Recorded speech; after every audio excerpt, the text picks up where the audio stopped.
I'm Christopher Zweig in Newport, Rhode Island, bringing you this week's reviews on Landscape of Invisible Hand, the new sci-fi film with Tiffany Haddish on the side, the latest Liam Neeson action vehicle, Retribution, the 30th anniversary re-release of Steven Spielberg's Jurassic Park, the faith-based sports drama The Hill with Dennis Quaid and Colin Ford, and the Jewish comedy You Are So Not Invited to My Bar Mitzvah with Adam Sandler and his family. Let's take a look.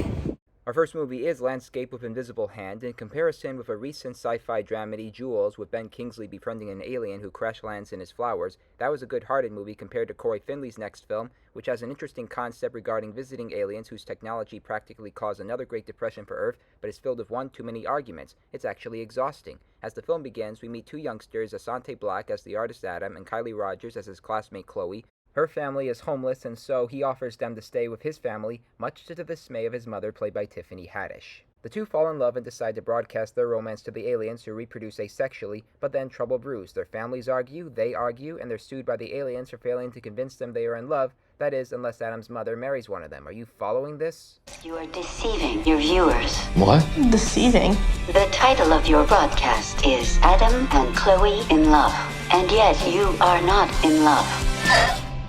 I want you to repay all funds you have received. Wait. We've already spent everything we made just to live.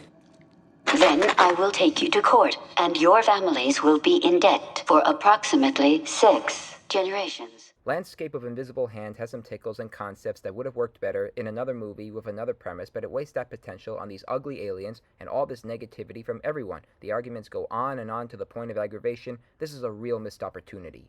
Our next movie is Retribution, the latest Liam Neeson action vehicle. Although it's a remake of a Spanish film, I still think it's entering speed territory by having a bomb in a vehicle. This time Neeson is driving his kids to school and receives a call from a dark phone, which says he has placed a bomb in the car, and Neeson and his kids are all sitting on pressure plates, and if they exit the car, the villain will detonate it. Do I have your attention? Did I do something to you? You sound so guilty.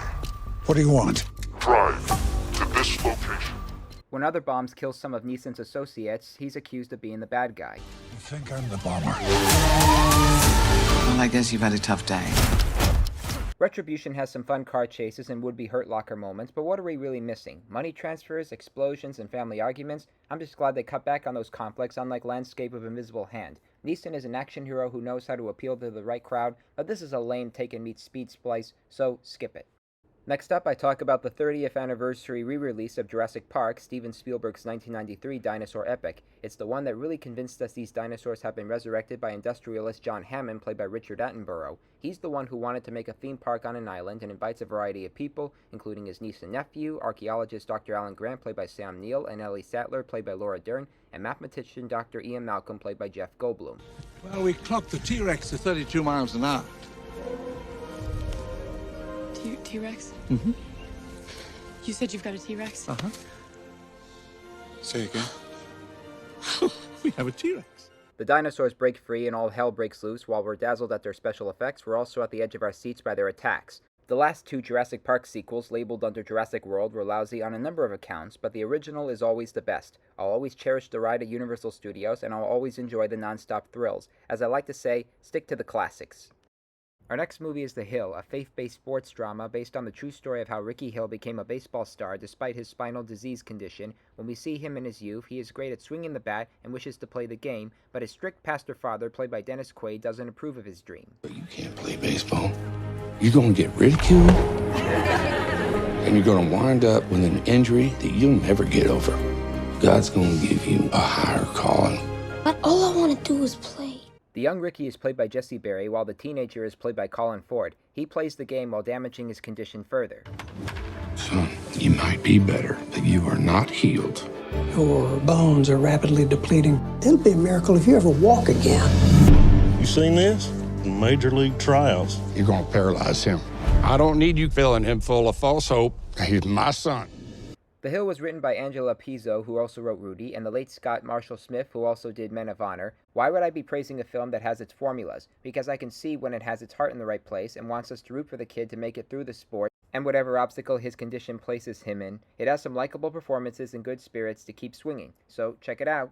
And our last movie is You Are So Not Invited to My Bar Mitzvah, which reunites Adam Sandler and Idina Menzel from the brilliant Uncut Gems as the parents of their preteen daughter Stacy, played by Sandler's real-life daughter Sunny Sandler, who is preparing for a bar mitzvah and cares more about the party than her Torah readings. She has a crush on a cute boy, but she catches him kissing her best friend, played by Samantha Lorraine, and so Stacy calls off their friendship. Let me explain, please. No, let me explain to you. We are no longer friends. Yo, shit just got real. She becomes bratty and whiny in regards to her preparations, which can be overwhelming, but the movie shares its love for Jewish traditions without condescending anyone. I look like the lady that pulls kids out of class when their parents get into car accidents. How often does that happen? You Are So Not Invited to My Bar Mitzvah uses Sandler's family with some funny and good-natured intentions. Maybe it's the enjoyment talking, but I think Sandler's work at Happy Madison has gotten better with Hustle and now this movie. They both work because they feature vulnerabilities we can or can't see coming, and most of the vulnerability shines in Sunny Sandler. So check it out. Okay, to recap this week's new movies, thumbs down for Landscape with Invisible Hand, thumbs down for Retribution, thumbs way up for Jurassic Park, thumbs up for The Hill, and thumbs up for You Are So Not Invited to My Bar Mitzvah. Well, those are the movies I'm reviewing this week. I'm Christopher Zweig in Newport, Rhode Island. Stay safe, and I'll see you at the movies. For more amazing content, please like and subscribe to my channels, and please read my reviews at cjatthemovies.com and download the new HD Radio app.